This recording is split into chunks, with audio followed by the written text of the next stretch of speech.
So everybody get one, please. A full set. Here's the woman in the beret. I'll get one for her. Oh, okay. Is she with you? No. Oh.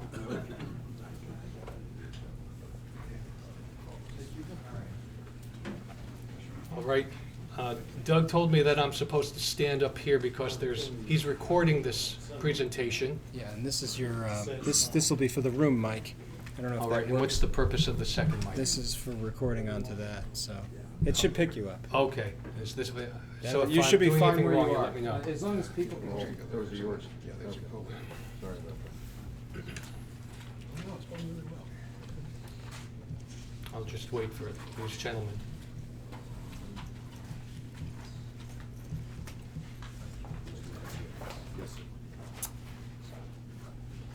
Okay. There are 4 handouts here. One of the handouts, let me just briefly explain what the 4 handouts are. One of them is the presentation that's up, a hard copy of the presentation that's on the screen. Second and third handout together are an example of a drawing that I'm going to refer to this evening, and an example of a description of that drawing that I'm also going to refer to this evening. And then finally, while I was preparing this lecture, excuse me, sir, pick up a set of handouts, please. While I was preparing for this lecture, I had notes for myself, and these were the notes. This 4th handout is just simply my notes that I'm going to refer to this evening. Guys that are walking in, there's a set of handouts, so come on up to the front of the room and grab one of each handout, please. Before I start, there's something I want to say about the title to the presentation. Actually, Doug suggested the title prior to my putting the presentation together. So although right now it's called Patenting on a Budget, I think that a better title would be how to minimize cost or expense of a patent application. And I like to make analogies when I give presentations, and in particular an analogy about the patent process. And the analogy that I'm going to use this evening is filing a patent application to get a patent is similar to or analogous to building a deck on the back of your house. And building a deck could be as simple as just building a wooden platform, or it could be as elaborate as having a deck the whole length of the back of your house with a roof and fancy scrolling and fancy stairs. And of course the platform would be an inexpensive deck, and the fancy deck would be a more expensive deck. But neither one of those 2 decks is necessarily the right deck in all circumstances. Sometimes you want a cheap deck, if you have a cheap house, for example, or on the other hand, if you have a very high quality house, a very important house, you would want a very, or not necessarily that you'd want an expensive deck, but you would want an elaborate deck. Similarly, for patent, if you have a very inexpensive product, or you're not sure of whether your product is going to launch and make any money, you would be more inclined to spend the minimal amount of money necessary to get that patent. Whereas if you had an established business and you had a real good idea of the value of the product into which your invention would be incorporated, you might be more willing to have a more elaborate patent application and thus leading to a more elaborate patent. Generally speaking, our law firm, we represent clients in the full spectrum of types of clients, from individual inventors to Fortune 100 companies. And there is no direct correlation between what the price of a patent application will be and the size of the company or the size of the entity. Meaning that in some cases, individual inventors have very complex patent applications and they are therefore more expensive And sometimes large companies have very simple patent applications directed to very simple ideas, and the patent applications are less expensive. Now, given the title that we have here, Patenting on a Budget, might lead you to believe that this is going to be a lecture about how to file and prosecute your own patent application. But it is not that either. I'm not necessarily saying that it is a good idea or a bad idea to pursue a patent on your own, nor am I saying that it is a good idea nor a bad idea to hire a patent attorney to do it. It depends on your situation, and this is not an infomercial this evening. I'm not going to therefore recommend that you necessarily seek out the assistance of a patent attorney. But back to the analogy of the deck. If you are a good carpenter yourself, and you know how to use tools, and you have all of the tools, and you have plenty of time, you can build your own deck. If you are missing one or more of those several components, tools, time, knowledge, etc., then you would probably hire a carpenter to build the deck. And if the deck is for a more elaborate house, there's a greater chance that you'll hire a carpenter to build that deck. But at no time is it absolutely necessary that you hire the carpenter, and similarly, at no time is it absolutely necessary for you to hire a patent attorney. But if you choose to file the patent application on your own, and you want to do it on your own, I have one recommendation. There's a book out there called Patent It Yourself. Publisher is Nolo Press, and again, the name is Patent It Yourself. You can easily find it on the internet. It's often also located in Barnes & Noble. I believe the book cost around $60, but if you're serious about this, even if you do hire a patent attorney, by the way, if you're serious about getting into the patenting business, then I recommend that you get that book and at least have it in your possession and at least peruse it. If you're going to file your own application, go beyond perusing and actually study that book, and it will help you with what you need to know.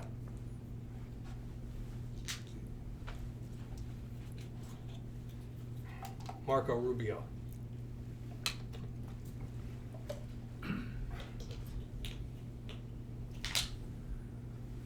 Okay. First slide, disclaimer. I'm not your patent attorney. I'm not representing any of you guys or gals here tonight, okay? This is self-explanatory. We can move on, okay? I want to point out, as I mentioned, the two main points I'm going to make tonight, or topics I'm going to discuss. Sir, grab a set of handouts, please. Yeah, you. The guy who just walked in. Yes, you. Handouts? Okay. What I'm going to discuss tonight is how to prepare a description of an invention for a patent application, and I'm going to go through several points, several techniques or choke points in the patent application where I believe you should be aware of where you could minimize costs of the application. The main takeaways this evening listed there is A through G, and A is the most important of all of this.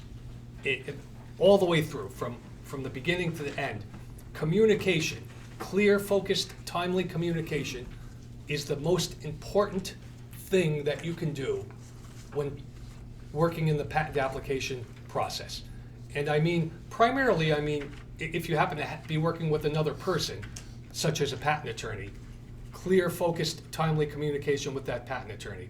But even if you're handling an application on your own, working with an examiner at the Patent and Trademark Office, clearly laying out what your invention is, not being ambiguous about it, clearly focusing in on that invention, and timely correspondence or communication with the examiner are among the best things that you can do.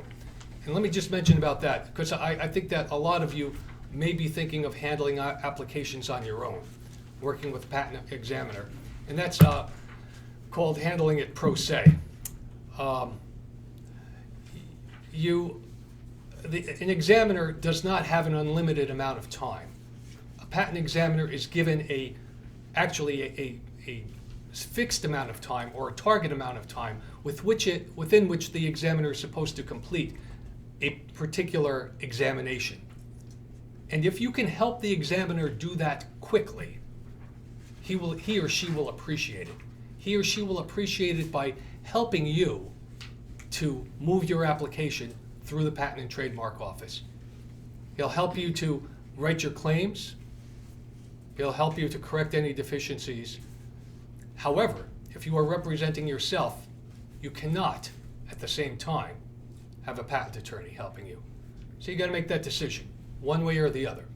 You're either going to handle it yourself or with the assistance of a patent attorney.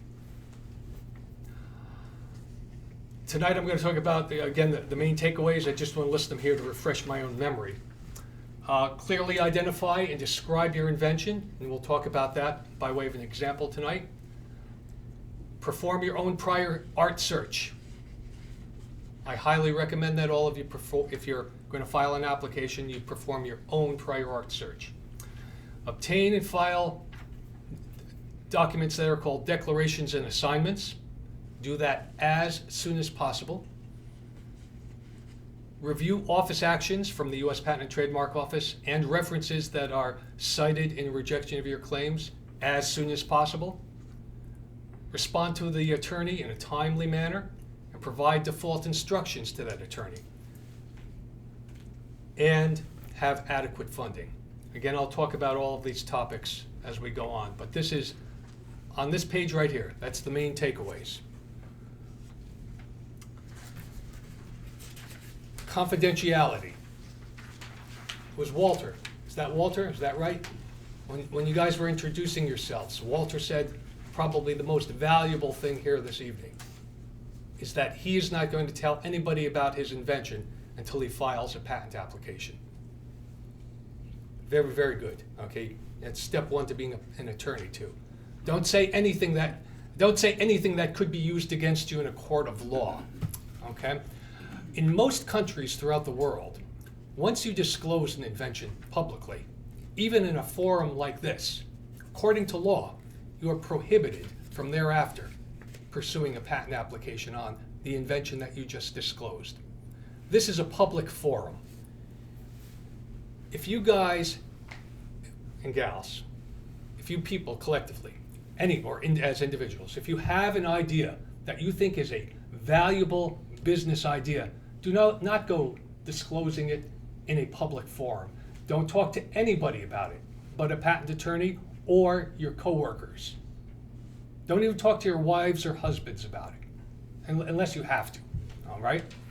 Because if that invention, or if knowledge of that invention sneaks out, even inadvertently, even innocently, and it sneaks out to somebody who happens to be thinking about the same thing, and that gives that third party who you don't even know, okay, an idea.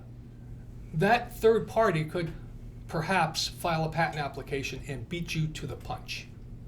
They would be the first inventor to file. You would lose your opportunity to obtain a patent on that idea. So confidentiality is key. Now, very often people think that by using a non-disclosure agreement, you can protect your confidentiality. And you're probably all aware that a non-disclosure agreement is a document that some other person would sign, and that other person would promise that they will not disclose your invention or any confidential information about your invention. It's a promise. Well, two things could go wrong there. One, they could break the promise. They could misappropriate your traits, your information, okay, in violation of the non-disclosure agreement, meaning that they affirmatively go and disclose that to some other party, okay? You would have be able to bring civil action against such a person and maybe sue them, but you'd have to go to court to do so, okay? Another thing that could happen is that other party innocently discloses the invention, maybe by carelessly leaving some notes someplace where some third party has access to those notes. So the thing about non-disclosure agreements is they are not ironclad, and I don't have a lot of confidence in them personally. For me, a non-disclosure agreement is a document that you would have another entity execute when you have a business relationship with that other entity, such as if your invention is a software-based invention and you need a developer to develop the software code, okay?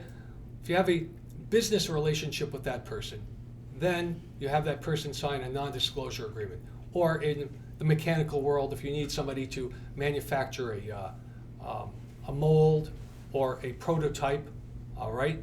Or if you are working with vendors, those are examples of the type of entities with which you would want a non-disclosure agreement. In those situations, it's because there's a need for you to disclose your information. You have to disclose it in order to work with them. But don't rely on the non-disclosure agreement as absolutely protecting your invention. So, I haven't said it yet, and by the way, I'm assuming that most, if not all of the people in here have some knowledge about or experience with patent applications.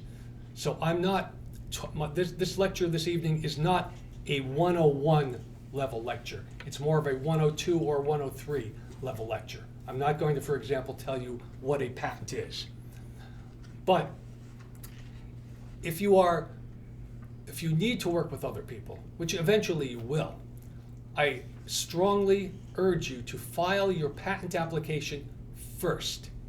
Now, I should let me preface it by saying, if you are considering filing a patent application on your invention, file your patent application first before any disclosure to any third party, before any NDAs, I'll get to you in a moment, before any NDAs, before any public disclosure, because once you have filed your patent application, there's a legal record at the U.S. Patent and Trademark Office that is a description of your invention.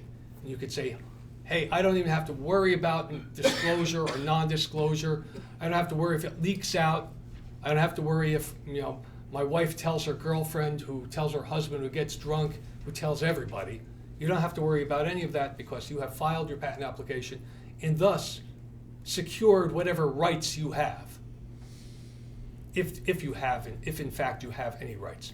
There's a gentleman who has a question. Yes, sir. So I read something, I just want to confirm it with you, that said that you wouldn't need a non-disclosure agreement to even confer with a patent attorney because they're governed by stricter rules and regulations. That's correct.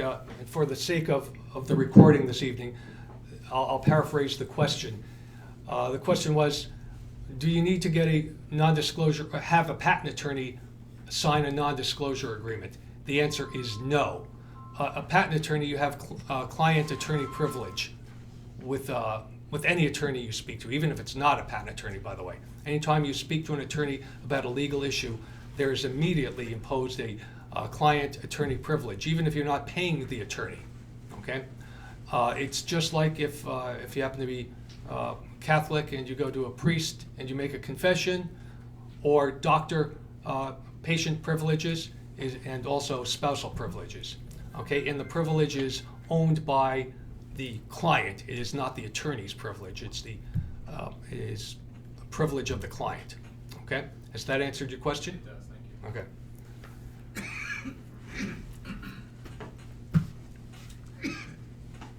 Oh, declarations and assignments. Does everybody here know what a declaration is? Does anybody who does not know what a declaration is? Okay. When you file a patent application, among the documents that you, the inventor, or an inventor has to submit, something called a declaration, where you are attesting and swearing that to the best of your knowledge, you are a true inventor of the claimed invention. All right. That document is, or a particular version of that document is incorporated into a combination declaration and assignment. The assignment or maybe not ordinarily, but very often, and probably the majority of of patent applicants are actually corporations. And where an invention has been invented by a human being who either works for the corporation or has been hired as a consultant and is thereby obligated to assign his or her rights to the corporation. Among the unfortunately expensive things that can happen in a patent application process is if there is a co-inventor, or maybe you have a corporation and you are not the inventor, but you have an employee or a consultant or some third party, and you wish to secure your rights in the invention. You need to get your assignment up front. Let me strike that. You don't need to get it up front. You should. I'm advising you to get it up front, get the assignment as soon as possible, where the inventor is assigning his or her rights to your corporation or your partnership or your limited partnership, whatever it may be, to your business or to you as an individual. Because once the application process starts, and maybe you lose track of that inventor, maybe you have a falling out, he or she leaves, maybe you're suing one another, and he's a co-inventor on the application, and you can't get him to assign thereafter. Well, that would mean that if a patent issues, that you have a whole patent, and the non-signing inventor also has 100% ownership in that whole patent. Now, this problem that I'm describing here does not really happen a lot. And the reason it doesn't happen a lot is because, at least at our law firm, we get those declarations and assignments right up front as soon as possible.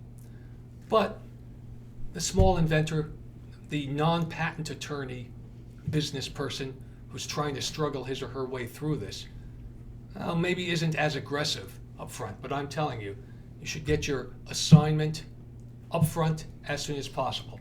And just to make this point, there's a couple movies out there that kind of deal with this issue. The movies are The Social Network, which was out maybe 4 years ago, about the Winklevoss twins, and I can't remember Zuckerberg. I was thinking of the actor Eisenberg. Okay, but yes, the problem that could have been avoided, and Winklevoss twins probably would have been a lot richer than the $80 million that they had to settle for, had they gotten an assignment from Zuckerman, rather than letting Zuckerman go off on his own. And just let me also mention the second movie, Joy, which is presently in the theaters, is about a woman who invented a mop, not self-squeezing, but an improved form of mop. This is a movie that's based on a real-life situation, where in the movie there was at least a stumbling point that had to do with ownership of patent rights. So if you're interested in this and you're just looking to kill some time, the movies are kind of worth watching. Gentleman with a question. Yes, sir. Just to interrupt me if you're covering this later. Louder, please. Just to interrupt if you're covering this later, would you suggest that somebody do the patent in a corporation, even if it's an individual? Because are they liable if somebody comes along and says, that's my product, that's my patent? I always say form a corporation. Do all of your business in a corporation. Right. Separate your business life from your personal life. Okay. All right? Then you're protected by the corporate shield also. Right. Okay. Simple idea. Identify your invention. Oh, you guys, I've been a patent attorney for more than 17 years. And on a regular basis, working with a new inventor, particularly somebody who is new to the patent process, I need to get a disclosure of the invention, a description of the invention from them. And very often, they'll work for a corporation, and that the person who I'm working with, the inventor, is familiar with a product of that corporation, an end-to-end product. And what they will do is they'll describe to me their end-to-end product. It's buried somewhere in that end-to-end product, it's buried deep within, lies a purported invention. But I don't know what it is. To me, the end-to-end product sounds new. Okay? Even though I've done this work, as I said, as a patent attorney for 17 years, and I was in the electronics industry for 22 years. Whenever I see something, I'm just amazed at how much new stuff there is out there. And it all seems new to me. So the inventor comes to me with his end-to-end product, and I think the whole thing is new. And he goes, no, that's been, we talked about it for a while, guys, no, that's been done before, some aspect of it. He goes, no, this feature, that feature. And finally, after several hours of time, we start focusing in on the invention. Now, I'm using this idea of several hours because I want to make a point. My billable hourly rate is $440 an hour. You don't want to waste. None of you here want to spend $440 an hour for several hours to get me to the point where you should have been when you walked in the door at time T0. So, one of the most important things for the inventor to do is to be able to identify their own invention, be cognizant of your own invention and what it is before you start talking to other people and wasting those other people's time or start racking up billable hours and expense. Now, this is even true if you're working for a corporation, and I don't know if any of you work for corporations and maybe do patenting work with that corporation, but you don't want to waste your employer's money diddling around, dancing around with a patent attorney, when instead you should be figuring out up front what your invention is. Next, so point one of how to minimize cost, identify your invention. And by the way, the identifying of the invention will also pay off later on when working with the examiner. If you're prosecuting it on your own, or whether you're using a patent attorney, focusing in on that invention will make it easier for all parties concerned, okay? Performing a prior art search. I assume that all of you know what this is. You're thinking of filing a patent application? You probably know. In order for your invention to be patentable, it has to be new and non-obvious. Well, let's not worry about what the examiners do to search for prior art, because you're not an examiner. You don't have the same resources they do. But you have the internet. You have the internet, and if you've identified your invention and you have a pretty good idea of what your invention is, even your product, you could easily get onto the internet and do keyword searches. Without too much trouble, you should be able to find documents, things, information about the technology that you're attempting to patent. And you should do that up front. Well, I'm not sure exactly when you should do it, because I can make an argument that you should do it up front before you even talk to a patent attorney. In fact, that is what I'm going to suggest. You at least do a partial prior art search. But you should do a continuing prior art search during the prosecution.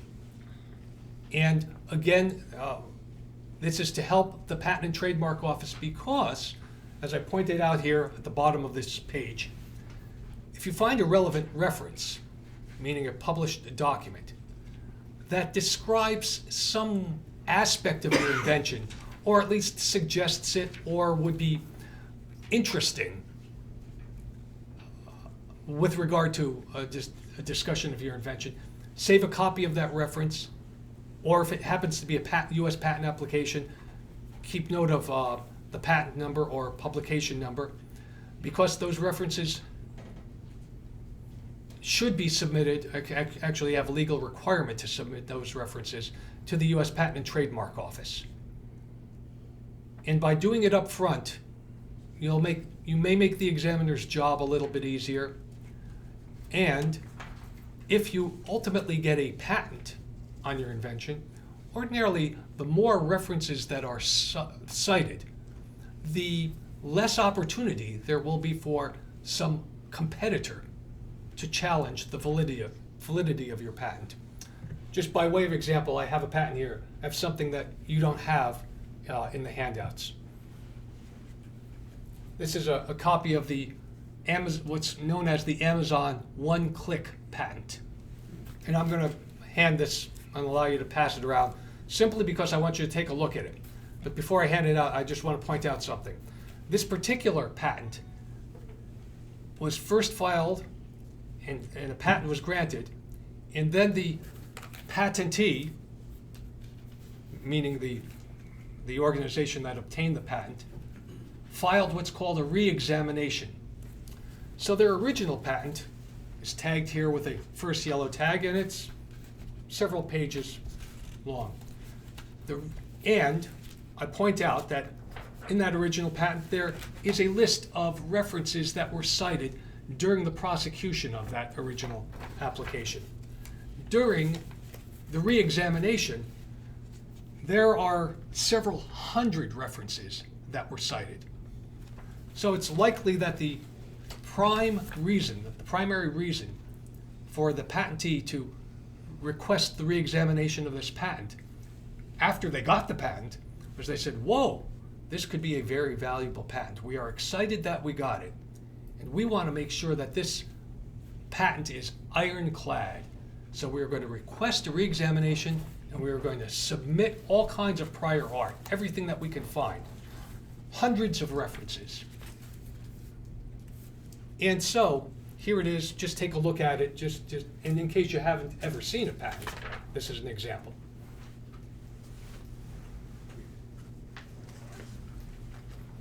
Okay, we have a question. Yes, sir. When that's done, is there a chance it could be rejected at that point, even though, say, it was accepted in the beginning? Yes, there is that chance, yes. There's a risk when applying for a re-exam. Sure, one of those, the examiner could go out and find some new art, some new references that he didn't find the first time around.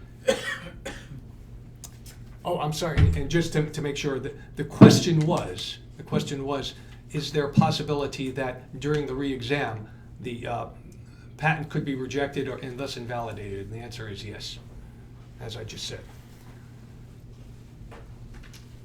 So, for my lecture this evening, we have more questions. Okay, yes, speak up, please. I've heard to not do an internet search because of patent trolls collecting data on keyword searches. Is that true? I don't know. The question was, should you not do a internet search because there might be a patent troll out there collecting keywords on searches? Okay, you can mix in some other words with it.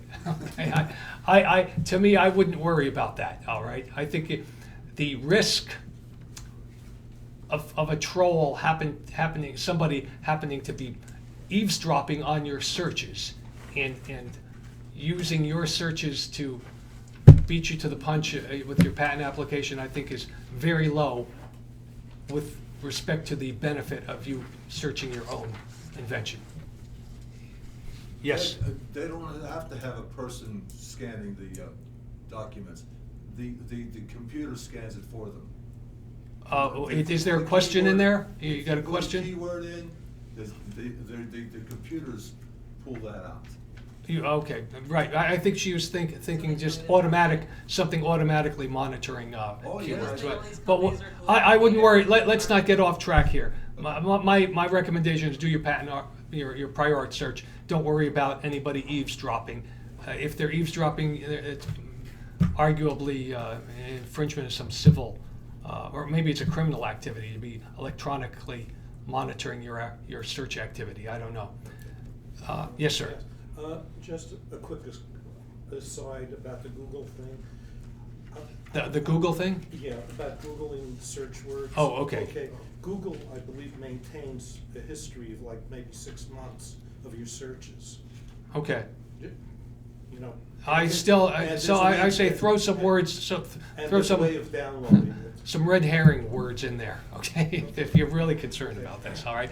I don't think it's a problem. Any other questions before I move on? Okay. This is a make-believe invention. This is my own make-believe invention here. And while you may have already been reading about it while I've been talking here, but my invention is a combination of an app on a cell phone, it's app 115, and a program module 115 that's being executed in the server 135.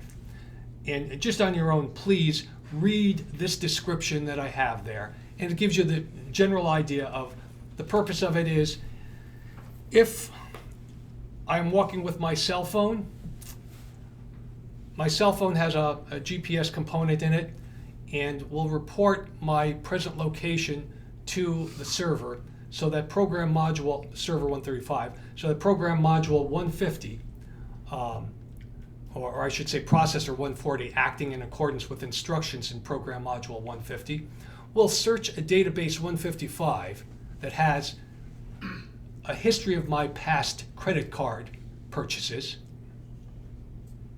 and based on that history, we'll develop a profile of things that I like to purchase, and then we'll after search a database 160 for businesses that may provide things or services that I like to purchase based on that profile. Okay, so for example, if I'm walking along a street in New York City, even though I have no intent of purchasing music at that particular point in time, if the program recognizes that I have purchased CDs, maybe of a particular type of musical genre, it'll say, hey, the alert will come on my phone and say, hey, John, there is a bar across the street with somebody playing jazz tonight. You might be interested. Okay? Anyway, in layman's terms, that's what my invention is. I intentionally drew it like this because now of the several handouts that you have, I mentioned earlier, one of them is drawings. And you may notice that fig one of the drawings is similar to, but not identical to, the drawing that you see up on the screen right now. This was because I drafted this first to say, okay, I have an idea and this is what it looks like. And then, with a little bit more detail, the kind of drawing that I would suggest that you do when you prepare a description of your invention, either A, for your own patent application that you're going to file on your own, or B, if you're going to seek the assistance of a patent attorney. And again, if you do this right, this is the thing that you would, among the things that you would do before you even walk through the door of that, if you're hiring an attorney. Before you even walk through the door, this would be the kind of document, kind of drawing that you have that you could hand him or her when you meet them for the very first time. You would thereby avoid the several hours of dialogue and trying to develop this in real time with a patent attorney. So right there, I'm advocating or suggesting a way of you're saving at least several hundred, possibly several $1,000s. Yes, I see another question, Doug. If you write your patent in advance, consult with an attorney, and you still claim small entity and pro se status applying for yourself, just having consulted with an attorney? I don't really know the answer to that question. Maybe the other patent attorney here has is that a you don't know either? What was the question again? I'm sorry, the question is, if an individual writes their own patent application, but then presents it to a patent attorney for a cursory review, am I paraphrasing this? Yes. And then takes it back and files it on his own, is he actually filing pro se, or has he broken the rules? No, he still is pro se. He is still pro se, okay. there you have I it. think you mentioned microentity status as well. Yeah, you mentioned, I'm not going to talk about Yeah, that has microentity. nothing to do with Right. pro se. Yeah, okay. Pro se meaning For yourself. On your own, On your own. yes. I've been there. Okay. For preparing the description of your invention, I suggest that you do it in the following order that I presented here. 1, 2, 3, 4, 5. Start with your drawings. The very first thing should be a drawing, or more specifically, a set of drawings, like my example here. On those drawings, I want to point out something that I've done. Looking at my Fig 1 here, you'll notice, and that's this version of Fig 1 right here. You'll notice that I give it the number 100. It's System 100. And everything on the page is a 100 series number. I did it that way on purpose so that if somebody is reading about or reading your description and they see something with a 100 series number associated, that reader will know, oh, I need to go to Fig 1 to see what that thing is. Also, when I first drafted this drawing, I gave everything a name and gave everything that's on this drawing a number. I started with the number 100 and then incremented in steps of 5, 105, 110, 115. But you'll notice that I have numbers on here that are between, for example, the number 112, between 110 and 115. So you ask, well, what happened there? Well, the reason I say draft your application with numbers incrementing in steps of 5, and then if you need to change it and add something more, and you want to squeeze it in physically between the thing you've labeled 110 and 115, you've got some extra numbers, 111, 12, 13, and 14, that you could still play around with and maintain this consistency. And if you look at my application, or this drawing, you'll see that the numbers generally that are near one another are physically near one another. The number 105 is near the number 110. 105 is not near the number 162. I'm saying do it this way, and this is even more important, for example, when you have an invention or drawing directed towards a mechanical invention. I have worked on patent applications that I did not draft, where there'll be like 150 numbers on a page, and they're in some random order. And I'm looking for a number, and I'll spend 10 minutes looking for that number on that page. So somebody is paying me for 10 minutes of my time to find a stupid number on a page. It's ridiculous. So be clarity in your communication. After preparing your drawings, then prepare your written description. As I said, on your drawing you have a name and number, a reference number for everything that's on your drawing. Referring now to this handout, the example of the written description.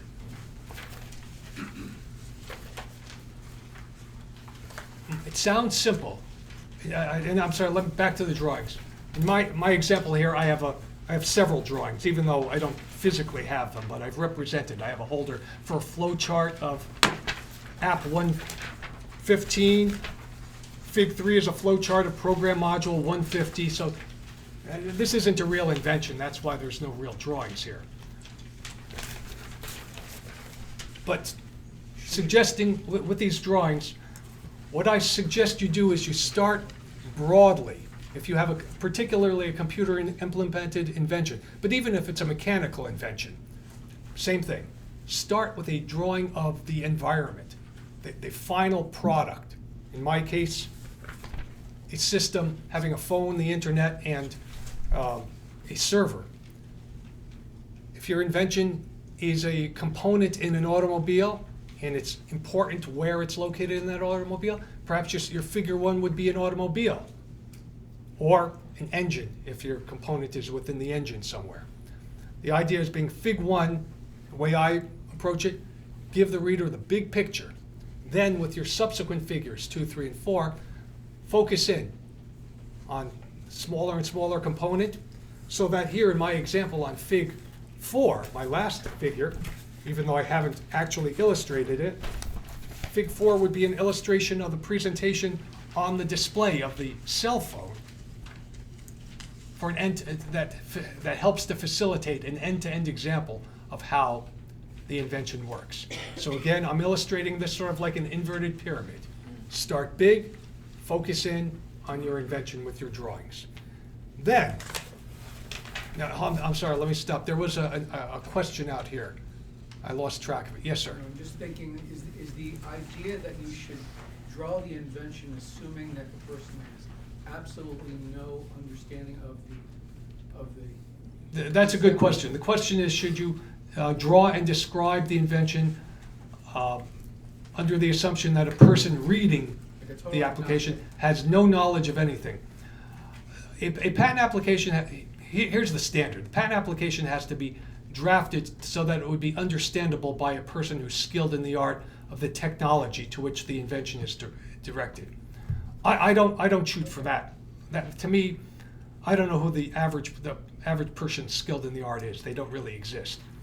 What I say instead is a patent application should be drafted toward a reader who has an associate's degree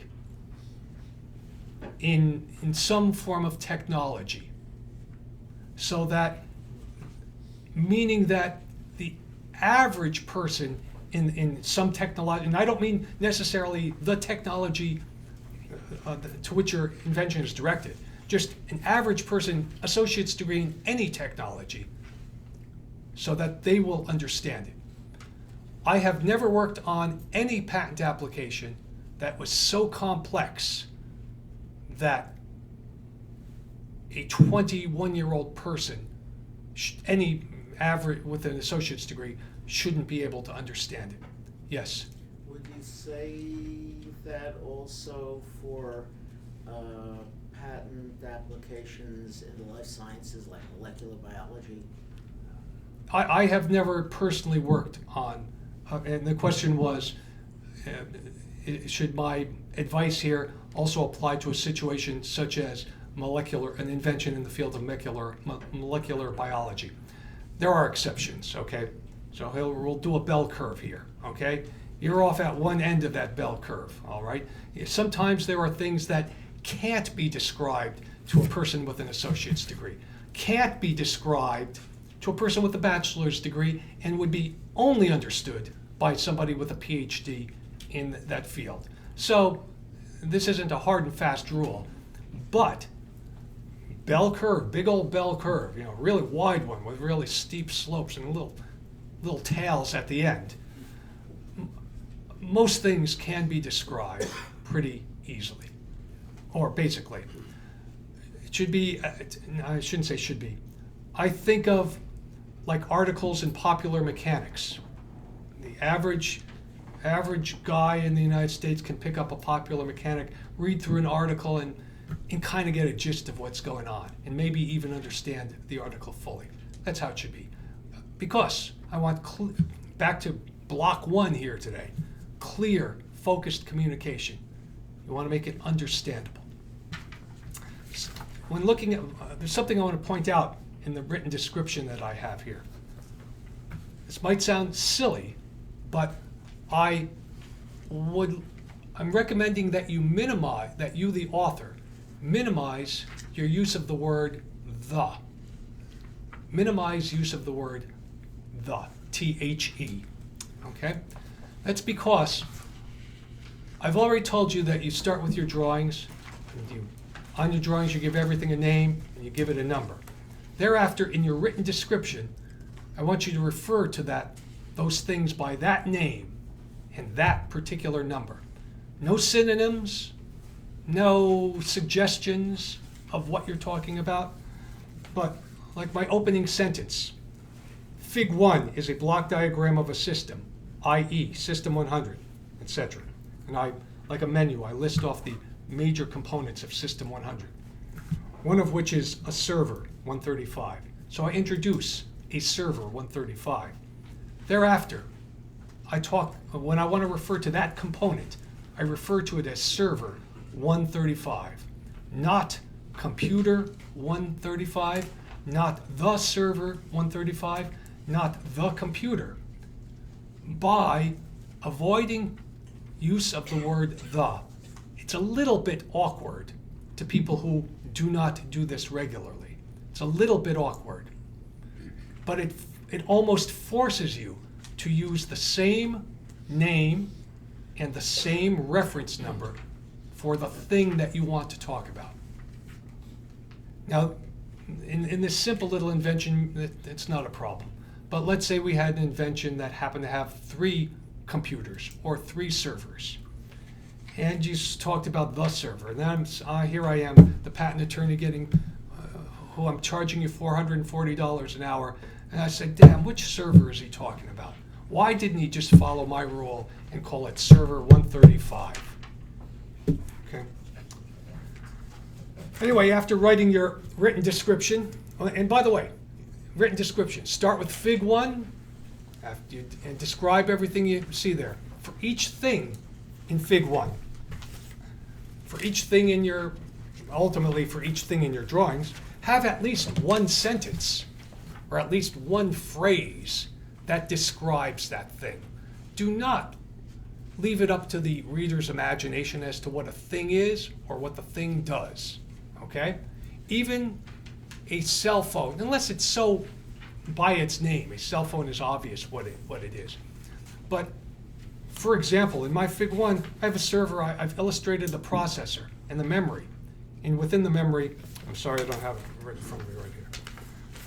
Looking again at this drawing, I've illustrated server 135 having a processor 140, a memory 145, and within the memory a program module 150. And if you look at the written description, I have at least one sentence about each of those things. I say what the processor is. I don't leave it up to anybody's imagination as to what these things are. No ambiguity. Okay?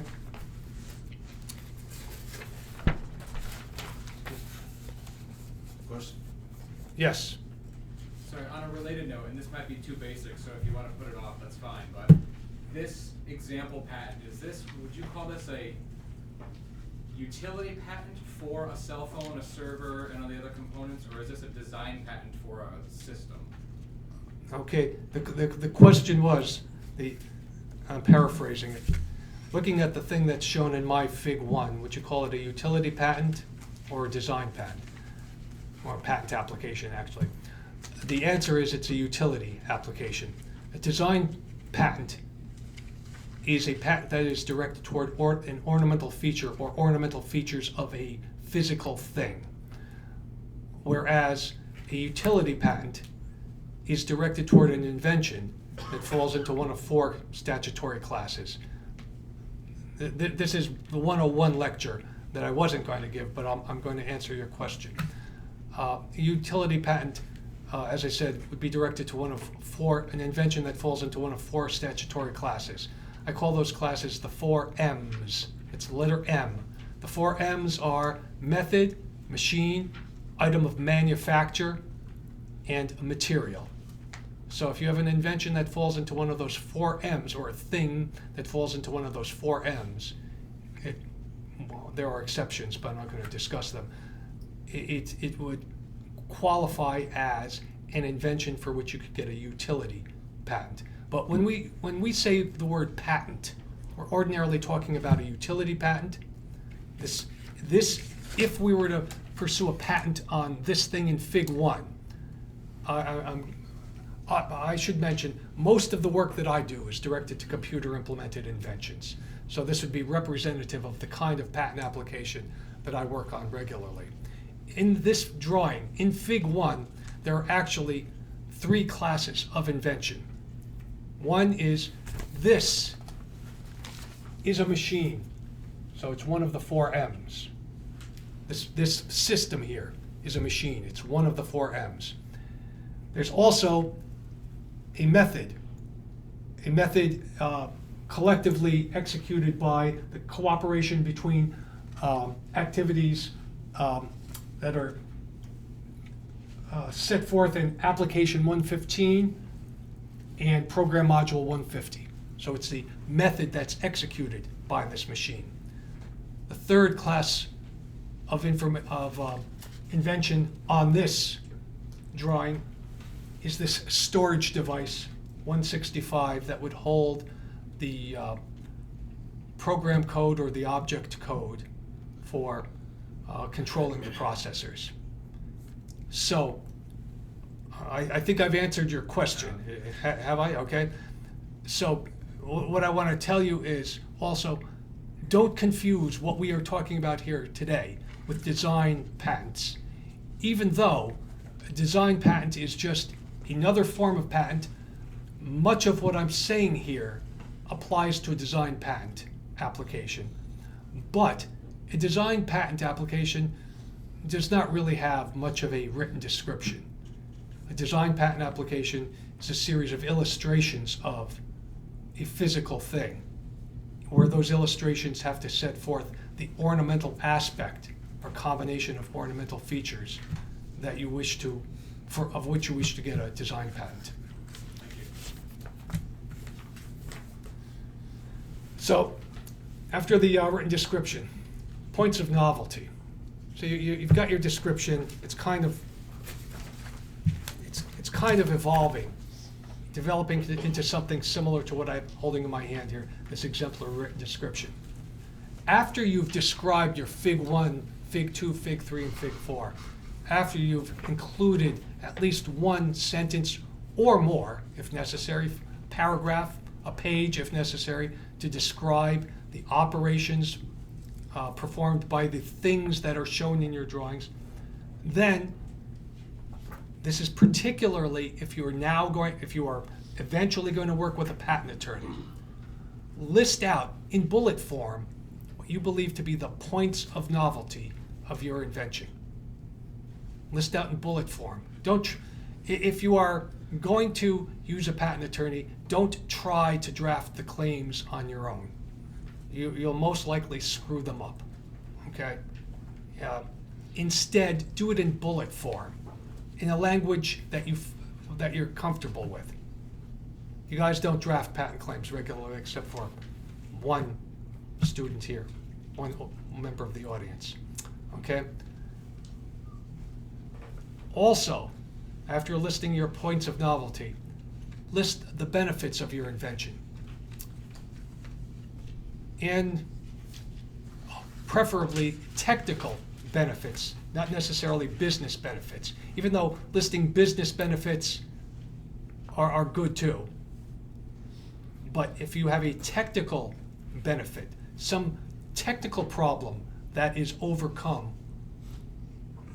or addressed by your invention, you should list that.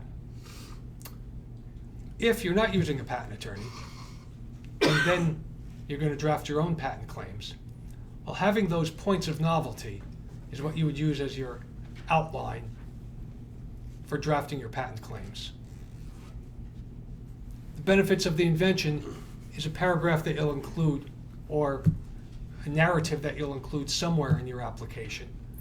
I suggest toward the end of the application, where if you, during prosecution, need to help the examiner understand what the significance of your invention is, it's nice to have some written statement in there to which you can direct his attention. Item 4, and again, what I'm going through here is the sequence in which I suggest you draft your patent application or your description. It's next a brief description of the prior art. If you have done your patent search, or even if you haven't done a patent search or a novelty search, prior art search, whatever you want to call it, but you have some idea of what the prior art has done, then briefly describe it. In that brief description, do not describe the features of your invention. Keep it separate. And personally, when I prepare a patent application, I hardly have any description of the prior art. I'll have at most, at absolute most, 3 paragraphs, usually 2 paragraphs, sometime 1 paragraph. The reason is, you get no patent protection from a description of the prior art. you're not really even legally obligated to describe the prior art. However, to make your patent application readable, it's good to at least describe the background, the general environment, so that when someone is reading your application, they have some idea of what you're talking about. Then finally, point number 5 here is, I said the same thing twice. Number 5 should be describe an existing problem or a need that is addressed by your invention. Okay? So that's the sequence in which you should do these things. Were there any questions? Okay. Question. Yes. If you suppose you're creating an air conditioner that humidifies air, is the prior art the air conditioner and the humidifier, or is the previous art not existent? That's a good question with a good example, too. The question was, let's say that your invention is an air conditioner that also humidifies the air. The follow-on question is the prior art the air conditioner or a humidifier? And the answer is both of them. You would mention that air conditioners are known to exist, humidifiers are known to exist. However, there's no known system that incorporates both of those features into one system. Okay. Is it patent? I'm sorry. So can you put a patent on that one? Let's say you combine two known, like air conditioner. That's a tricky question to answer. Okay. The answer is, if all you're doing, the question is, can you get a patent just by taking two known things and combining them together and coming up with a resultant combination? Just based on that very minimal description, the answer is no. Okay. In other words, if, like using the example of, if all you're doing is taking a component A, an air conditioner, and a component B, for example, a humidifier, and putting them together, and they are both operating in the way that they are well known to operate. They're performing the same function in the same way that they have, and they're just connected together. Then that's not considered a patentable idea. That would be considered obvious in view of the existence of the two together. But let's say that you were to somehow incorporate the humidifier and air conditioner in such a way that they are sharing components, or share a component where it wasn't obvious to share that component in the past. For example, running the coolant that goes through the air conditioner into the humidifier and thereby creating some extra moisture, okay? And I just made that up right now. I don't know if that's been done or not, or whether it's even technologically possible. But the point I'm trying to make is that if your invention is not merely a combination of two things, but somehow utilizes or introduces another feature that isn't obvious in view of the combination, then you could get a patent on it. Okay, another question, yes? Is the magic word for that novel? Well, an invention could be novel, but still not patentable because it would be obvious. So even though it might be new to combine an air conditioner and a humidifier because nobody's done it before, does not mean that it's patentable, because that combination, based on the type of example I've tried to give you here, might be obvious in view of the prior art. By the way, that's a lecture 101 issue rather than this lecture. Okay, Doug had his hand up first. So as a matter of law, is there an acid test which you can use to determine obviousness? The question is, as a matter of law, is there an acid test that we can use to determine obviousness? The answer is, I wish there was. Okay? And the test is whether a person skilled in the art would have, whether the combination or the claimed feature, or claimed invention would have been obvious to a person skilled in the art. Okay, and I'm pretty sure that if we had 100 people in a room, and we talked about some combination of things, there is some percentage of that room would say, hey, that's a really clever idea, I wish I thought of that. And some other percentage of people in the room will say, oh, that was obvious to do it, okay? So we as patent attorneys have ways of arguing or responding to rejections based on obviousness. But that's not the subject of this lecture. Yes, sir. You talked about the patent search. Louder, please. You talked about the patent search. The patent I told you about, the first response was, it's obvious. You told me about, I'm sorry. No, I told the group about when I introduced myself. Okay, yes. But I had a learned paper 1 year earlier by an expert in the field said it couldn't ever work. Oh, well, that's good. And I used that yes, to that's fight good. the obviousness. Right. If you have, I don't know if the mic is picking this up, but the gentleman who he didn't so much ask a question but told a story about apparently a patent application that you had where it was being rejected based on as obvious in view of something, and to combat that rejection or to respond to that rejection, you had a paper prepared by an expert in the field who had asserted that your purported invention could not work, and therefore, what your argument there is, it's a surprising result. Your invention is something that shouldn't have worked, but surprisingly did. Because I described how all of his objections were overcome in the patent. Very, very good. Okay, you can teach that lecture next time. Okay, any more questions? Okay, let me see what else I've got here. Okay, I'm kind of assuming that everybody knows about office actions. If you don't, you file a patent application, so an examiner reviews that application, and the Patent and Trademark Office sends you, or your patent attorney, an office action. The office action, most of the time, is a rejection of your claims. They're rejected based on some prior art. Okay? So, an opportunity for minimizing the cost of your patent application process is to minimize the cost of preparing a response. Generally, back to the deck analogy. As I said, if you had enough time and enough tools and enough know-how, you build your own deck. You don't have a carpenter do it.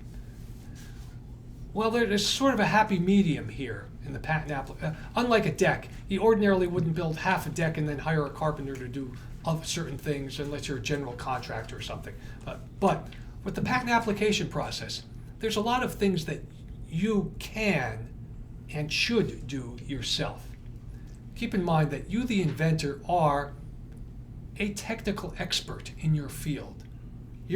You know more about your invention than anybody else. An invention is in your head.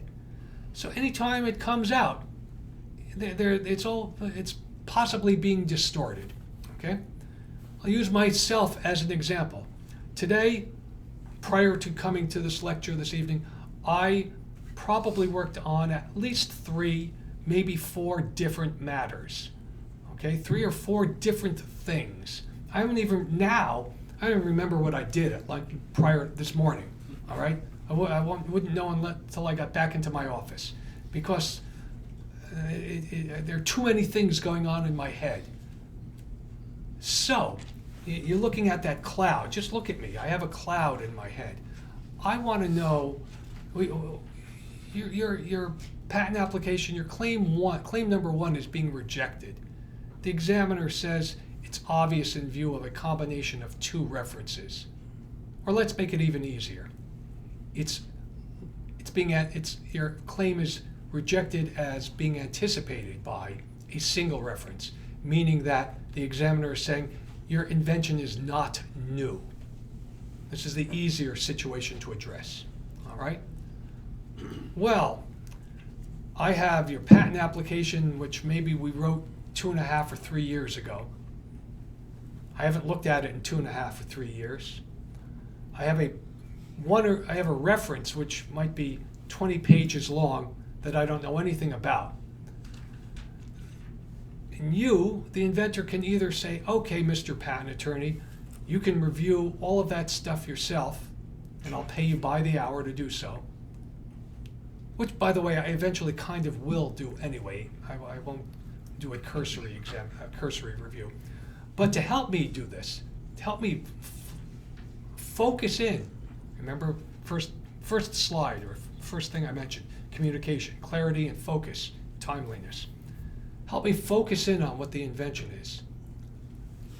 You, the inventor, should look at the reference, and you should identify, here, this is among the most important things if you're going to take away anything tonight.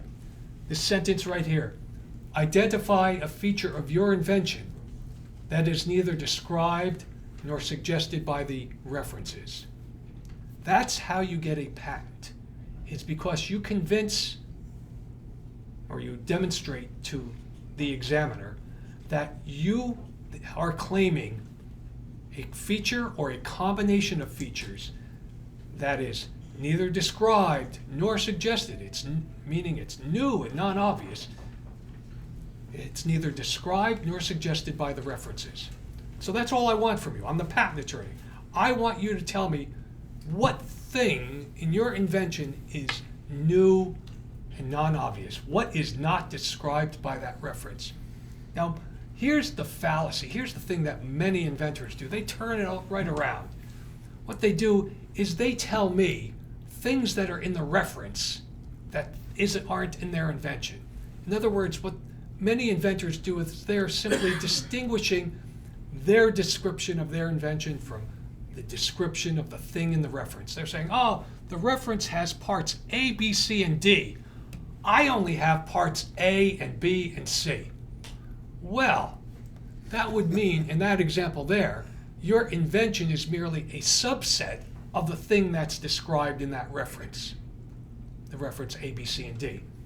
What I need for you to do, if you want to get a patent, is you've got to show me that you've got something that is not A, B, and C, and D. That is perhaps an element, a combination A and B and C and E, or D prime, something that's sort of like D, but a non-obvious variation or variant of D. I want you to show me a feature of your invention that is neither described nor suggested by the reference.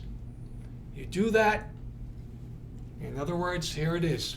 You get your office action, patent attorney, or you yourself acting pro se, you get that office action, you read the reference, you got to think of what's different.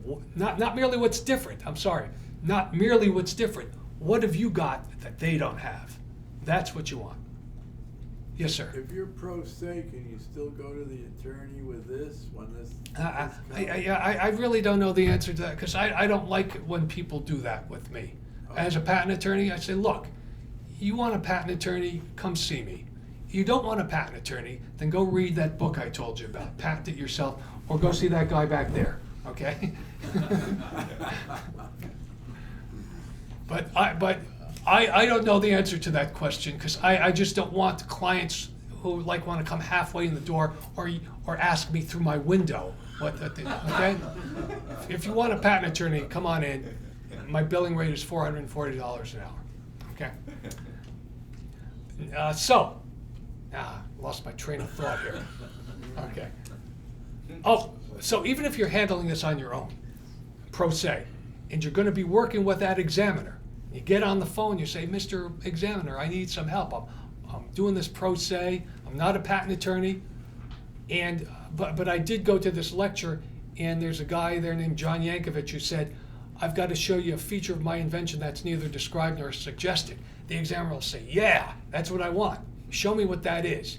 And if you've done your drawings properly, your invention should be illustrated on that drawing, because that's what I told you to.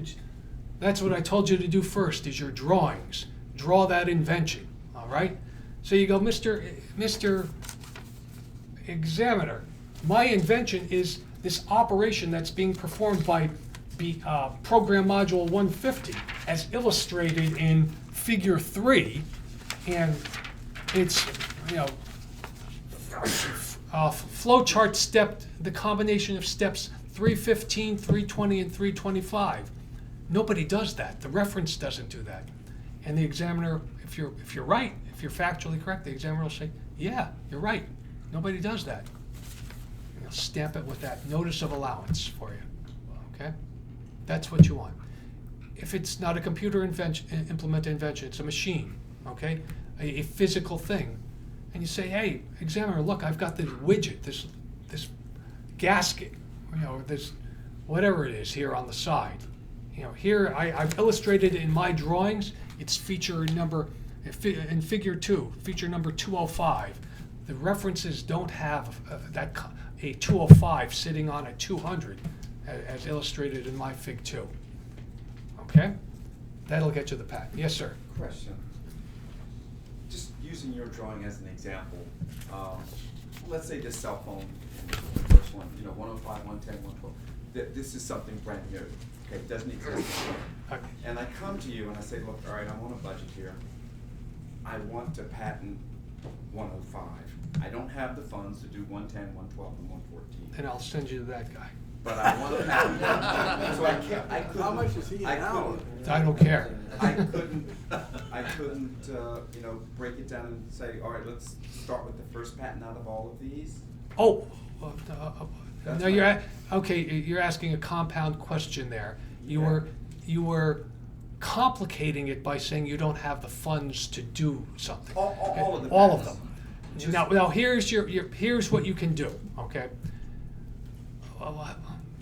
That's a very good question. Let me paraphrase the question, and in fact, I'm sorry I didn't include that in this lecture, but it's worth talking about. The question was, let's say that Fig 1 here represents a system that has several potential inventions in it, right? Several Correct. potential inventions, and let's say up front we agree that each of the inventions is distinct from one another. So they should be pursued as 3 different patent applications, okay? This is a tough thing to answer because if you're going to describe this thing, and if you yourself have done a good job of it, you described it thoroughly, such that your written description covers the whole system and thereby covers all 3 of those inventions, then you can file a single patent application where your patent claims are directed to one of the 3 inventions.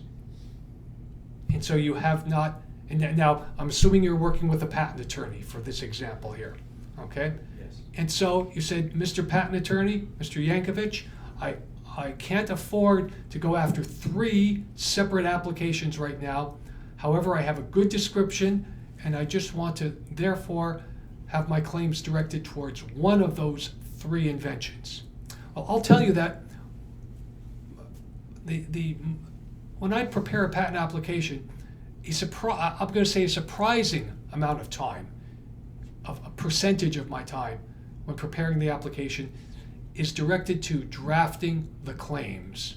I spend a lot of time drafting the claims. And in fact, that's really where you do want your patent attorney to spend the majority of his time.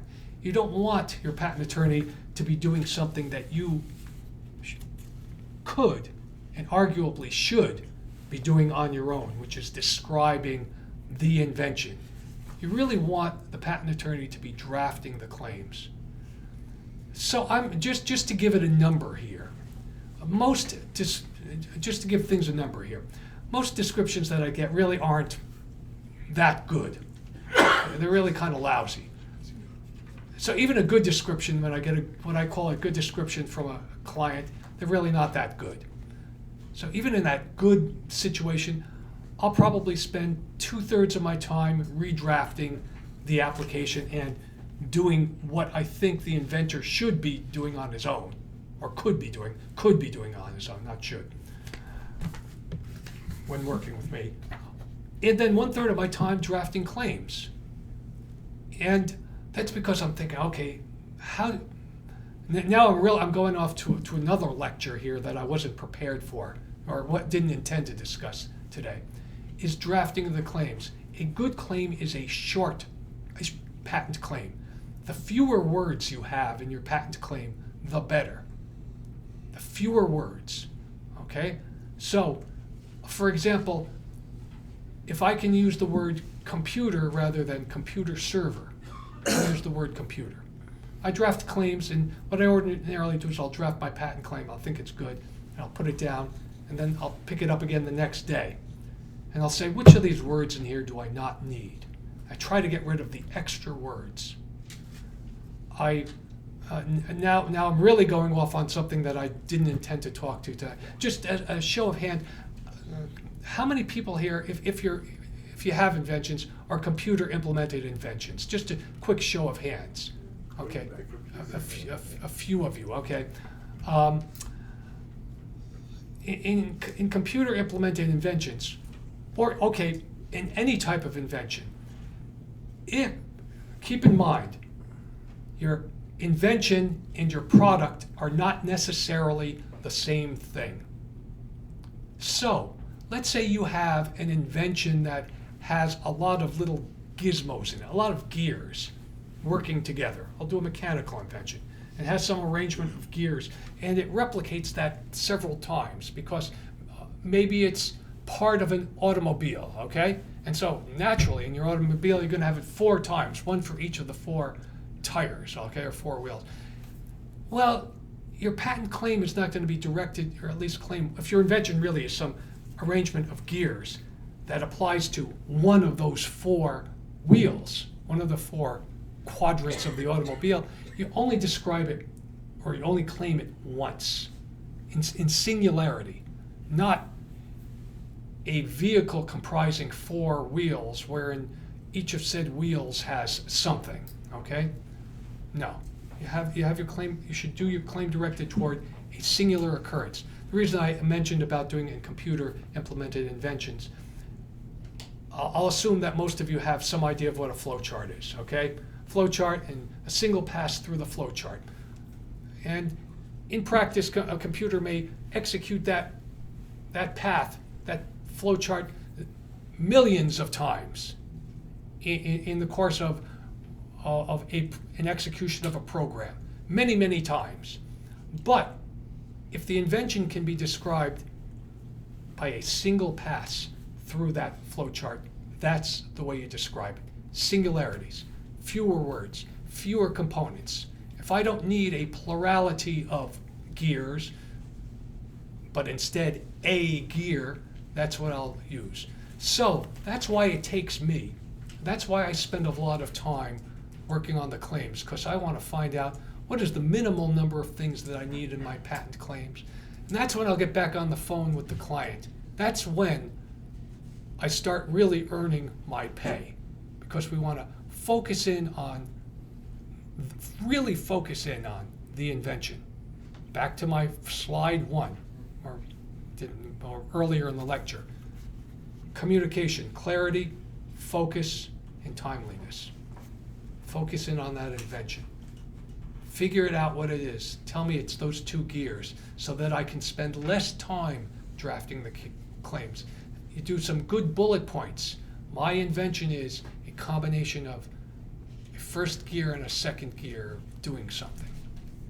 My invention is a software module that receives a GPS coordinate in a user ID and finds a prior purchasing history for that user based on that user ID. One user, even though in practice the system may be working with, at any given point in time, hundreds or thousands of people. My system, I describe it in the context of a single user. Actually, in this invention, I want to make a point here. The user is not part of the invention, okay? This little happy face guy is not part of the invention, okay? The human being's not part of the invention. Let me move along here. Respond to requests from your attorney as quickly as possible. Today, oh, I'm going to say about 20 minutes to a half hour of my time today was spent sending reminders to clients. Clients to whom I've already asked for information. They already know there's an imminent deadline. Our office sent them something 2.5 months ago. And it's coming, a response is due in a few weeks from now. We sent them a first reminder in December. I still haven't heard from them. Okay, so we had the paralegal send it the first time. The paralegal follows up. Now it's only a few weeks before, in my example here, 2 weeks before the due date. So I do two things. I send an email from the attorney now, urgent, and I get on the phone and I call and I say, hey, I need your input. I need some help here.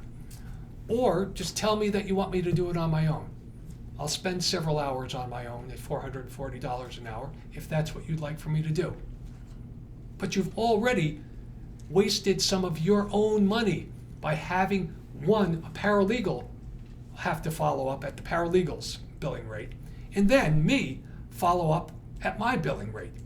Even if I only spent 1/10 of an hour, that's the minimal amount of time I bill. It costs you $44 for me to make a phone call to you. Don't do that. Don't waste. And really, it's a waste of my time.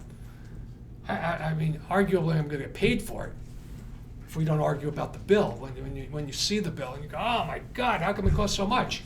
And I say, because we diddled around with this thing, okay?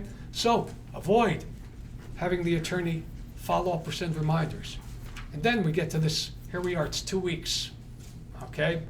The inventor says, oh yeah, man, I just wasn't paying attention. You know, my wife and I, we went on vacation, whatever the excuse may be.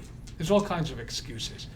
And they say, is it drop dead 2 weeks from now? I say, no, we can get an extension up, we can get up to 3-month extension of time. How much is an extension of time? And I'll tell them what an extension of time costs them. And they'll say, okay, I'll get an extension of time. Well, an extension, I forgot. What is it, $150? I don't know. I don't even fill these things out. Something like $150 for the first month. Now, if you're a corporation, they do that all the time. The inventors of the corporation, oh yeah, take an extension. I'm not ready yet. All right? But I hate to take extensions because I'm not going to get paid. I don't get any money out of the extension. And you, the inventor, have spent $150 needlessly. Okay, so avoid the extensions, and you don't know how often this happens. And not only the first thing in the extensions, it's $150 for the first month, something like $400 for the second month, meaning it's more than 2 times $150, and then something like around I don't know $800 or something for the third month. Whatever. It's the amount of money is increasingly punitive. So get it done. Meaning provide information to your attorney or instructions to your attorney as soon as possible. Avoid the extensions.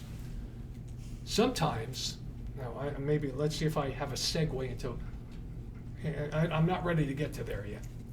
Let me mention this.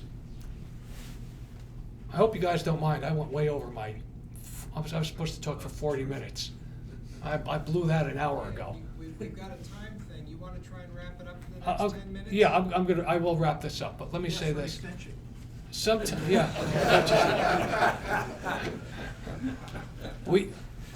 sometimes and this is particularly true with the smaller clients, they don't have the funding. They say, oh man, I'm talking to investors. The investors say they haven't put up the money yet. The check is in the mail. Can you get another extension? Okay. And it's usually the small inventors that are taking the extensions, that going out to the 3 months. And then they're paying all this extra money for the privilege of not responding on time. Do not do this. Just don't do it. I'm sorry. It just pisses me off. Okay, here, this is a flow chart of the process. where I have, each of the blocks, I think is self-explanatory. I suggest for your patent application process, you search the prior art, you draft your application, you file the application. Eventually, there's an office action. Question, was it an allowance? If no, you gotta file a response and wait for the next office action. If yes, meaning you get a notice of allowance, that's good, okay? Then you're gonna pay what's called an issue fee, and eventually your patent is issued, your patent is granted, and then thereafter, every 4 years, you have to pay a maintenance fee. So on here, I've identified several places where you can incur costs. Yes? What's the typical cycle time these days for something like this? The question is, what's the cycle time or the time an application is pending between filing an application and getting a patent? Depends on the technology. Generally speaking, the more mundane or simple the technology, the faster your application will get through the Patent and Trademark Office. The more complex or the more, I don't use the word leading edge necessarily, but trendy the technology is, okay, what's hot in the tech industry. That will take longer because there's more patent applications in the queue at the Patent and Trademark Office. I mentioned I work on computer implemented inventions. Ordinarily, pendency 3 to 5 years. File an application today, and 3 years from now, you either have your notice of allowance or your final office action. And so either you have a patent or you don't. But how soon do you start dealing with this patent examiner guy? The question is, how soon do you start dealing with the patent examiner? It's when the examiner, after he examines the application, typically between 1 to 2 years. Ordinarily, it's not unusual about 1.5 years after filing. Yes? My question is about provisional patent applications. It's something I was going to talk about, but I'm running out of time. Specific question. Please cover that. Under what circumstances? If you guys don't mind staying, I don't mind I'll talking. make it quick and maybe there's a quick answer. Under what circumstances, if any, would a well-funded inventor, big company, want to file a provisional patent application as opposed to a regular patent? Okay. I'm going to answer that question. First, let me just finish this slide. And on the right-hand side of the slide, I've just identified a narrative, things that you should do along this process to avoid or minimize the cost of the application process, okay? Fine, that's the end of that. Let me talk about provisional applications. And if you've been peeking at my notes, you'll see that that's down near the end, something that I do want to talk about. First, I'll define provisional patent application versus a non-provisional patent application. Generally, what we've been talking about today have been just non-provisional patent applications. Non-provisional application is an application that you file where in and of itself you expect to get examined and you hope to get a patent in the future sometime. Putting that aside, a provisional application is not that. A provisional patent application is a description, or should be a description of an invention. And it is a document that has less formality than a non-provisional patent application, meaning, for example, you do not have to include a patent claim with a provisional application. It could be just a naked description of an invention. And you file your provisional application, you get a filing date, and that provisional patent application has a 1-year term, meaning it lasts for 1 year, and then 1 year from now it expires. That is it does not get examined. In fact, the Patent and Trademark Office probably just scans it. Well, ordinarily now they receive everything electronically. We submit everything electronically.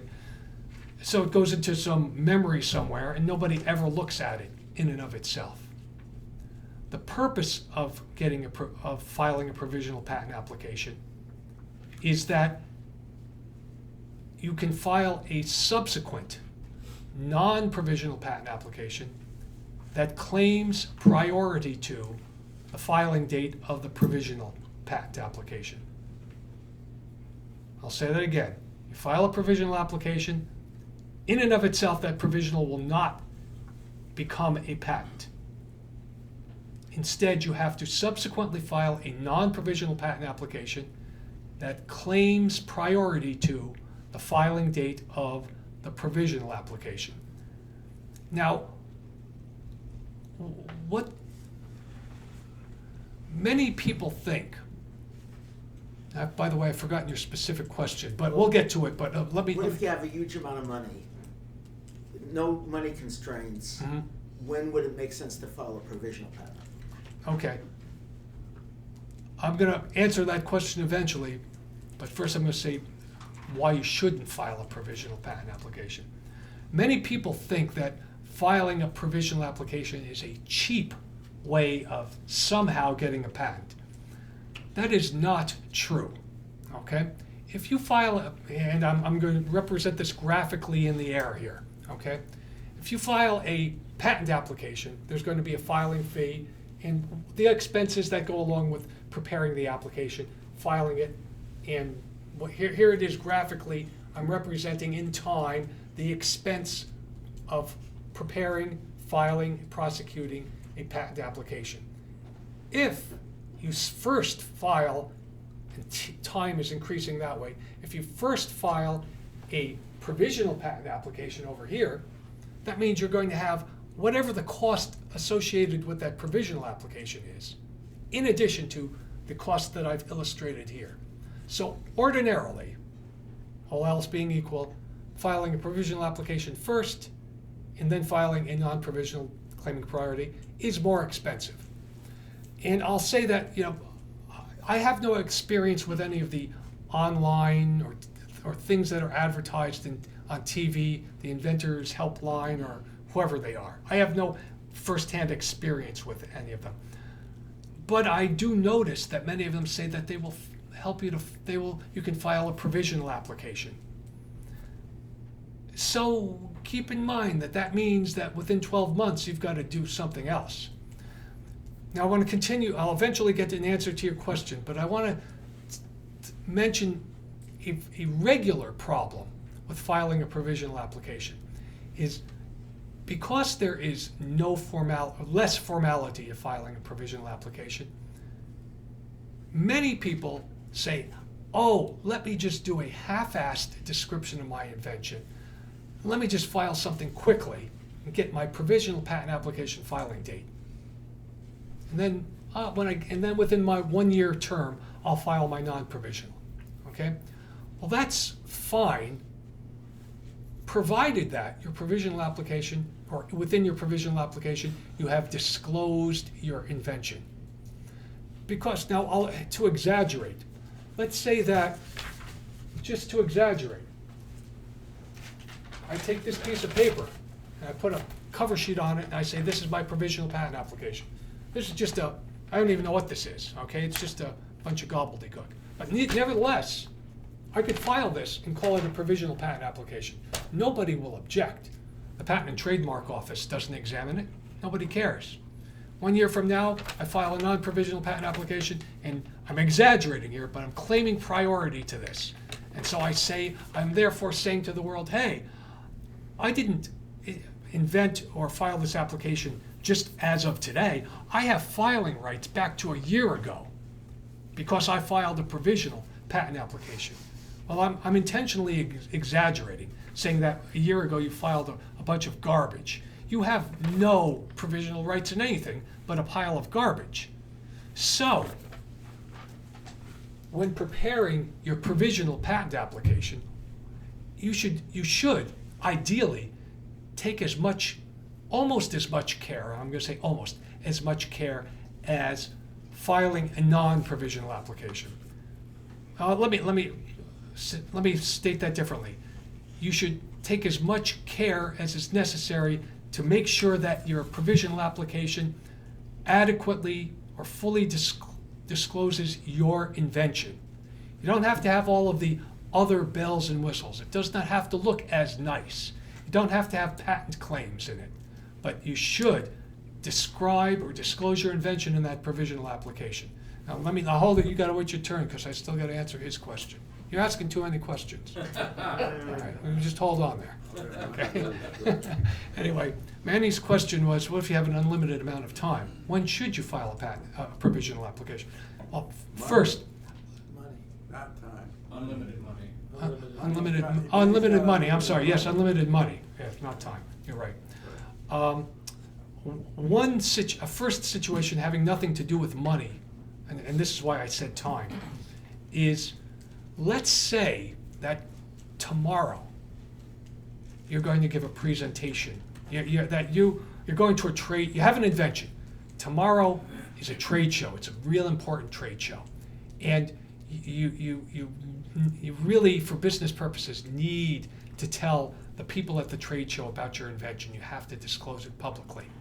Remember what I said early on in this lecture, no public disclosure. File your application first. So what you do in a situation like that is whatever material that you are going to present at that trade show, whether it's a brochure, whether it's a PowerPoint presentation, a collection of notes, whatever it is, put that together, file it as a provisional patent application. Okay? That means that you will have at least secured your rights in the invention to the extent that they happen to be disclosed in that pile of papers, whatever it is. Okay? But that's the emergency. Okay? Number two is because the present patent law is first inventor to file. You may have heard of this. A patent is awarded to the first inventor to file for the application. And among the ways you become the first inventor to file is to actually file something. And that might be, and filing a provisional patent application qualifies for filing, being the first to file. So, you file your provisional patent application as quickly as you can. Or for that matter, any application as quickly as you can. Okay? But, I'm going to say it again, make sure that whatever you file is good. Make sure that you have disclosed your invention in that thing, that document, whatever it is. Okay, third, here is an advantage to filing a provisional application, which enters into, it's a partial answer to Manny's question. Back to my illustration. Here is the filing of a non-provisional and its term. I did not mention this yet today, but generally speaking, there are exceptions, I don't want to get into it, but generally speaking, for purposes of this lecture, the term of your patent runs from 20 years from your filing date. So if you file here, you diddle around for several years in prosecution, eventually, let's say 4 years later, you get a patent. That means you have a patent that has 16 years of enforceable life, okay? But what you could do is file a provisional patent application first. And although it's not being examined, you have an opportunity during that first year to start marketing your invention, your product that uses your invention, testing the market. And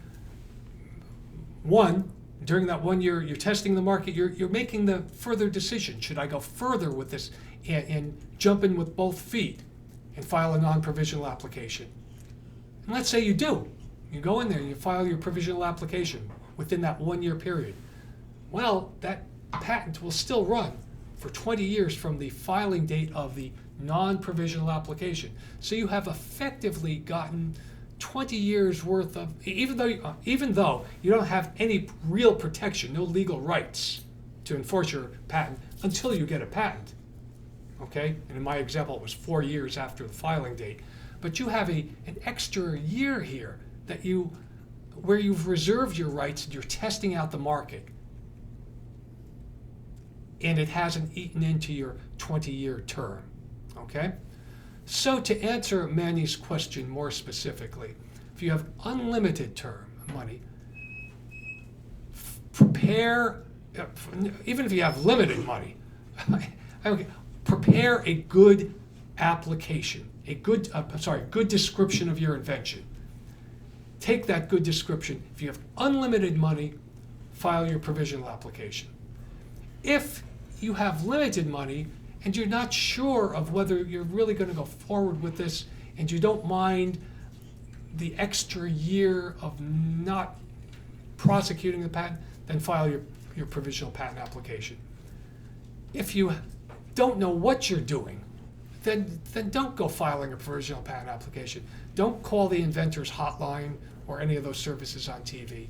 Read Patent It Yourself instead. Prepare your own provisional patent application. Do a good job. Prepare that provisional patent application as good as you possibly can.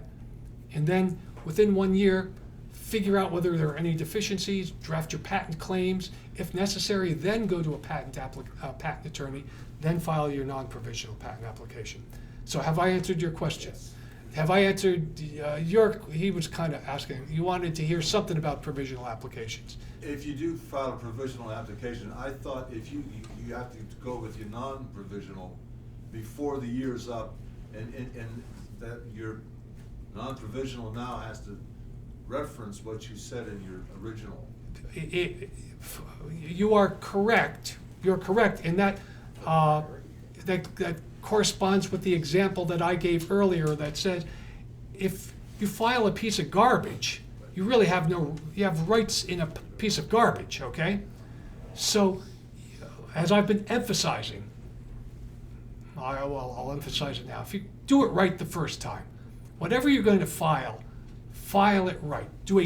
You as the inventor, do a good description of your invention where you're comfortable that document, those drawings and that description collectively describe the invention, and file that as a provisional application. If you don't have the money to have the attorney redraft and everything, say, hey, patent attorney, look, I don't want to do this pro se, I don't know what I'm doing, but look, I heard this guy, John Yankovitch, he said if I do a really good description of my invention, that you could file it as a provisional patent application.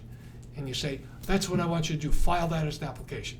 Now you tell the inventor might say, well, wait a minute, I've got to review this thing first. And then something happens. Then you decide whether you want the attorney to review it or not. But you could say, hey, look, I'm the client here. I'm telling you, don't put any money into this. File the application as is. If you did a good job, then you've protected your rights during that 1 year term. Okay, now the gentleman up front here. I've had this question for a long time. Okay, this is the last question, so it better be a good one. Short one. Can the public see those provisional ones that are No. filed? Not during that 1 year, no. They are not public, no. How about at the year end? Not then either. Provisional patent applications are not publicly available unless two things. A, you file a non-provisional application that claims priority to the provisional application, and B, 18 months after or I should say, when the non-provisional patent application is published, which is typically 18 months after its priority date. Have I answered your question? Okay, that's it. We're all done, guys.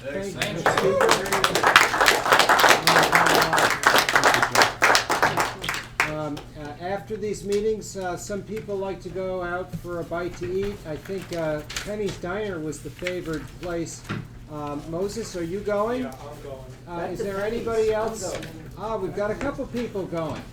And so, it's on Black Rock Turnpike. If you want to, you can follow Manny and Moses. I'm so dead tired, I don't think I can make it, but thank you. We've got parking decals in the front. If you are a member, it's provisional patent here. You can check off your list.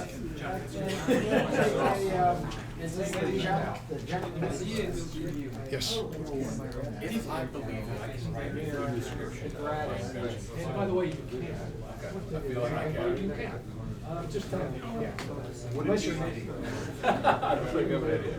Would it be worthwhile to have a patent attorney look over the provisions? If you go first, It's well written. But then again, It's in the here's the bell curve of doctors. You got good ones, you got bad ones. All the doctors got the medical school, but half of them were graduated from okay? And you know a doctor and maybe your ear, nose, and throat guy, but you're going to because you stubbed your toe. He might know something about toes, but he might not be the right one. So you got to find the right package. Okay? That's right. That's right. Okay? That's why I'm an independent, computer science. And you want something from DC light. I remember when he used to still had a place. Yeah. I don't do this. So what's your invention? I mean, don't tell me. Better It would fly be, it. do you have a card? It would be like. Yeah, not I have your website. I called you really late to make sure this was. You're the guy. Okay. It was last minute. I wanted to make sure it was There's my contact happening. information right there. Okay. This was invaluable. Thank you so much. Yeah, you're a very good speaker, was very well prepared. Thank you. I was awake. Yeah, critical. I take that. Moses. I don't false. No, you kept me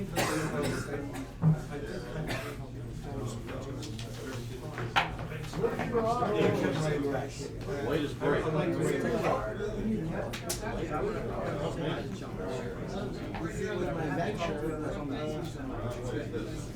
medical device.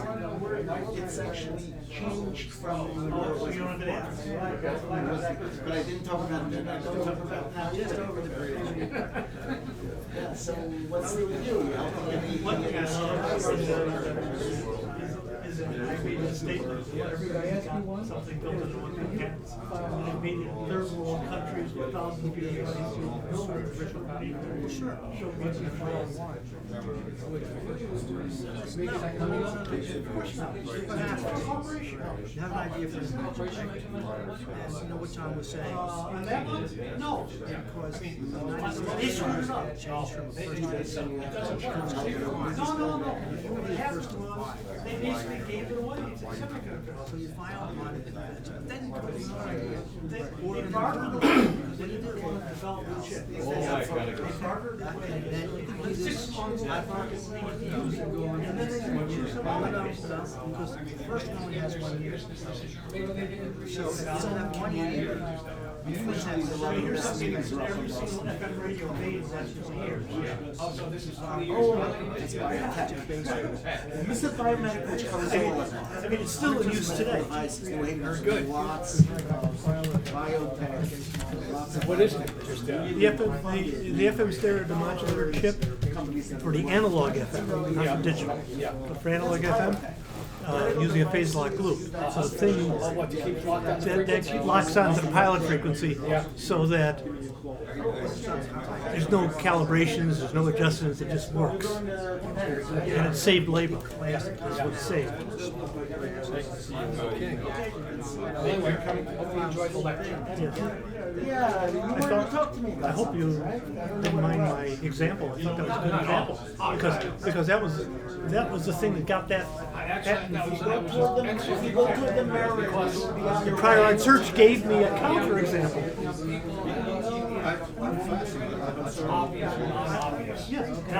And I had a learned paper a year earlier that said it couldn't work because of this problem, this problem, this problem. And it said, if this expert said it doesn't work. And that worked. I think I better have you hold on to If you want your process, you can follow up.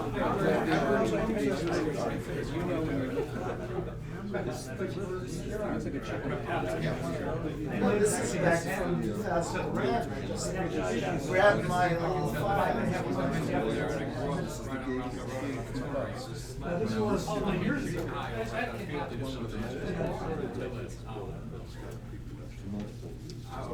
think that'd be amazing. Oh, they should. You give me more than one copy of those. Because I was trying, my.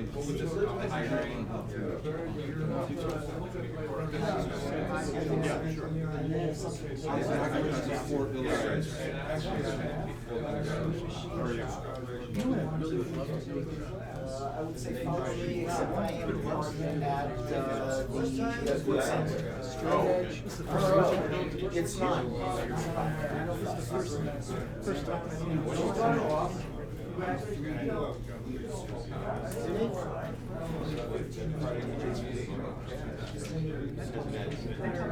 don't know, Captain, I can do that if you want. I'm pretty good at computers.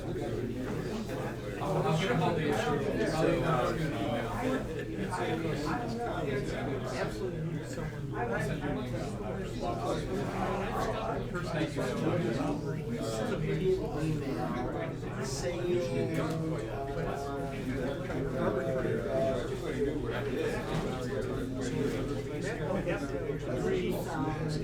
some commercial interest. And my response was, I'd like to hear more about that sometime in the future.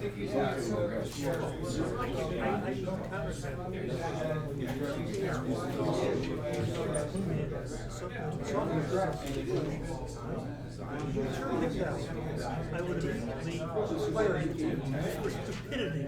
For absolute stupidity. Not only is he qualified to teach the course, Okay, my interest is in the commercial school. What kind of idiot turns him down?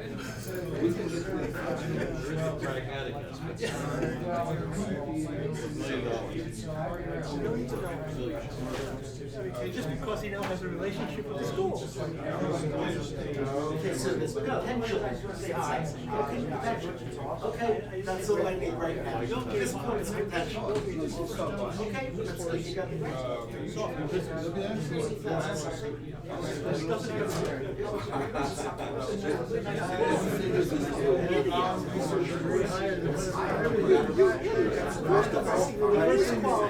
Second of all, Okay.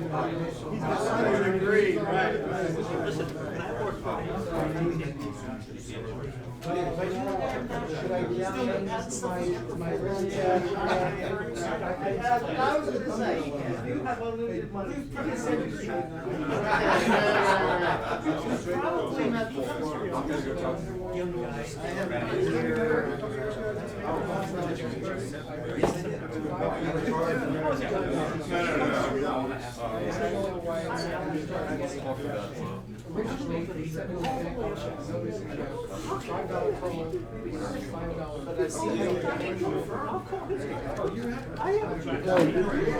John, did you get your USB key?